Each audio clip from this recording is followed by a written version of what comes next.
ప్రార్థన చేసి cake candle వెలిగిందాం.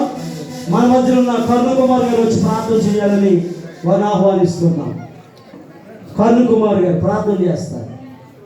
జీపీఎఫ్కి వారు ఎంతో సపోర్ట్గా ఉంటూ ఉన్నారు. మరి సేవకులకి మరి గతంలో మరి చక్కని ఇలాంటి మైక్స్ ఇచ్చారు వారు. అలానే జీపీఎఫ్కి సపోర్ట్గా ఉన్నటువంటి వారు మరి యొక్క ఫెలోషిప్లో ఉన్నారు. వారందరికీ ప్రత్యేకమైన ధన్యవాదాలు తెలియజేస్తున్నాం. క్యాండిల్ ఇంకెవరికి లేదో అలాగే ఒక క్యాండిల్ ఉంది రండి. క్యాండిల్ ఎవరి చేతిలో క్యాండిల్ లేకపోతే బాబు ఈ క్యాండిల్ వెనకాల వరకు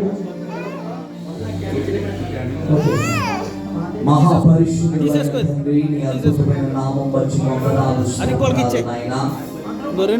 అయినా పరమును విడిచి అయినా భూమికి మీరు అరుదించిన ఈ శుభవేళను, ఈ శుభ సమయాన్ని మేము జ్ఞాపకం చేసుకుంటూ నాయనా, ఇక నేదునూరు బేతనీ చర్చిలో గ్రేస్ పాస్టర్స్ నైనా ఫెలోషిప్లో ఉన్న సేవకులందరూ కూడా నీ యొక్క సన్నిధిలో ప్రార్థించు ఉండగా ప్రభా, ఈ యొక్క కార్యక్రమం అంతట్లో కూడా మీరు మాకు తోడై నడిపించినందుకు వందనాలు స్తోత్రాలు చెల్లిస్తున్నాను.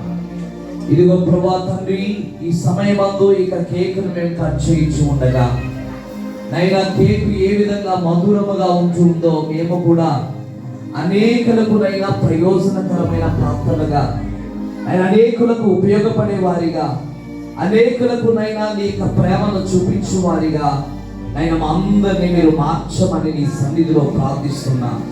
నిజ రక్షకుడు అయిన నిన్ను ఇంకా ఎవరైనా స్వరక్షకుడిని అంగీకరించకుండా ఉంటే నువ్వు నిజమైన దేవుడు అని తెలుసుకుని వారు అంగీకరించి రక్షణ పొందుకునే కృపను మీరు అనుగ్రహించండి. ఆయన ఇక్కడ ఉన్న సేవకులందరినీ మీరు దీవించండి. అయినా ఈ దినమున మేము 2024 క్రిస్మస్ సెలబ్రేషన్స్ ప్రారంభిస్తూ ఉన్నాం. ప్రతి సంఘములోనూ కూడా ఓ అద్భుతమైన రీతిలో క్రిస్మస్ ఆరాధనలు జరిగించబడునుగా. హల్లెలూయా. అనేక మంది నూతన ఆత్మలు ఈ నామములో రక్షించబడునుగాక. yes lord. ఇదైనా ఈ క్రిస్మస్ ద్వారా గ్రేస్ పాస్టర్స్ ఫెలోషిప్ అందరికీ కూడా గొప్ప ఆశీర్వాదములు కుమ్మరించబడునుగాక. అయినా సేవకులను, అయినా సేవకురాళ్లను, కుటుంబాలను మీరు దీవించి అయినా ఈ నెలంతయు కూడా అయినా జరుగుతున్న క్రిస్మస్ కార్యక్రమాన్నింటిలో కూడా ఈ కృపా సహాయం మీరు అనుగ్రహించమని మేలుకొని ప్రతి యేసు నామములో అడుగుచున్నాము తండ్రి. ఆమేన్. తారబెల సింధి అలీరో వరములు సింధి దూతవచ్చింది సువార్తను బాబు వెలిగింది.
మీ క్యాండిల్ పక్క వారికి అంటించకుండా పక్కన వెలిగించుకోండి, ఏదైనా కిటికీలో వెలిగించుకోండి కనుక, లేదా ఆర్కు వేయండి. Okay, thank you. Cake cut చేసుకున్నాం.